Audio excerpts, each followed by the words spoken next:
Vamos a presentar el concepto de tablas de contingencia y vamos a ver cómo se realiza este tipo de tablas utilizando el software SPSS.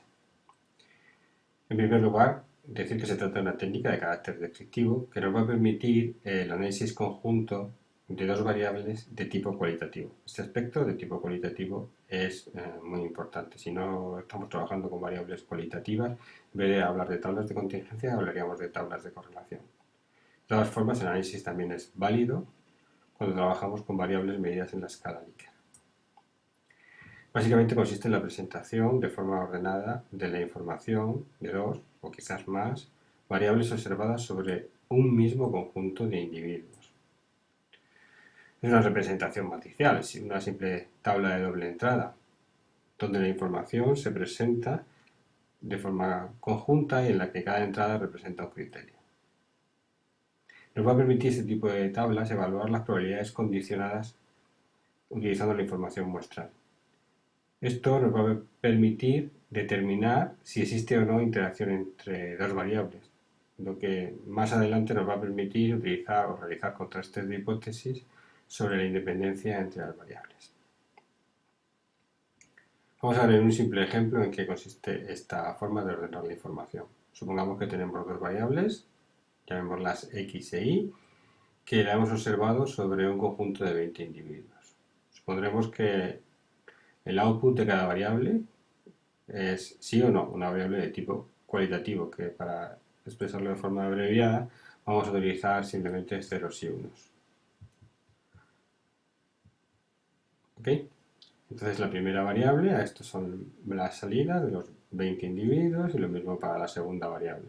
Así el primer individuo nos ha respondido que no a las dos preguntas y el quinto individuo nos ha respondido que sí también a las dos preguntas. La información así presentada se puede ordenar una tabla de doble entrada, tal y como vemos en este gráfico. Fijaros que ¿cuántos individuos hay que han respondido que no a las dos preguntas? Dos. Se corresponde exactamente con estos dos. ¿Cuántos individuos han contestado que no a la primera pregunta y que sí a la segunda? Pues un total de 5. Aquí tendremos los totales de la tabla, las distribuciones marginales, y este será el número total de individuos. La suma de los elementos de la última columna con la suma de los elementos de la última fila deben de coincidir. Utilizando esta información muestral nos permitiría responder a estas preguntas. Por ejemplo, ¿cuál es la probabilidad de que se responda que sí a la segunda cuestión? Pues como en total tenemos 12 individuos que han respondido que sí, sobre un total de 20, ¿okay?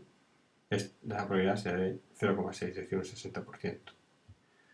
Lo mismo para aquellos que han respondido que no o para aquellos que han respondido que sí a la primera cuestión. ¿Okay? Esto es fácil de comprobar. Nos permite también evaluar probabilidades más complicadas. Por ejemplo, ¿cuál es la probabilidad de que se diga que no a la primera pregunta y que sí a la segunda? Que no a la primera y que sí a la segunda contestan un total de 5 individuos. Sobre un total de 20, esta probabilidad es de un 25%. Y lo que es más importante, nos permite evaluar probabilidades condicionadas. ¿Cuál es la probabilidad de que se responda que no a la primera pregunta de entre aquellos que han respondido que sí a la segunda? ¿Okay? La probabilidad condicionada es la probabilidad conjunta partido de la probabilidad del suceso que condiciona.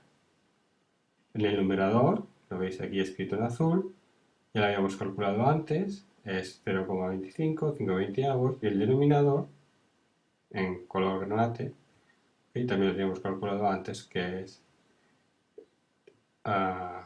aquí, 12 veinteavos. Por tanto, esta probabilidad es de 5 veinteavos. 5 casos a favor son estos, ¿okay? Sobre un total de 20, que son estos. Esta probabilidad finalmente es 41,7. Un ejercicio muy simple. El software SPSS tiene una opción que es analizar tablas y tablas personalizadas que nos permite de una forma bastante sofisticada elaborar este tipo de tablas. Quiero recordar siempre que las variables con las que vamos a trabajar son variables de tipo categórica, sean nominales u ordinales. Y en el caso en que estemos trabajando con variables de tipo ordinal o de escala, esta debe de tener pocos valores distintos. Sería el caso de unas escalas Likert entre 1 y 5 como máximo. No es válido para trabajar con escalas Likert de 1 a 7 o de 1 a 10 en el caso de que tengamos pocos individuos. Tendríamos que tener una muestra muy grande para poder utilizar este tipo de tablas. Con el software vamos a ver en el siguiente vídeo cómo se pueden realizar estas tablas personalizadas tanto en el caso de que se trabaje con una única variable como en el caso de que se trabaje con dos o más variables. ¿Okay? Vamos a ver cómo se incorporan a estas tablas estadísticos de resumen, cómo se calculan totales y subtotales y también las opciones o las diferencias entre apilar las variables y anidar las variables.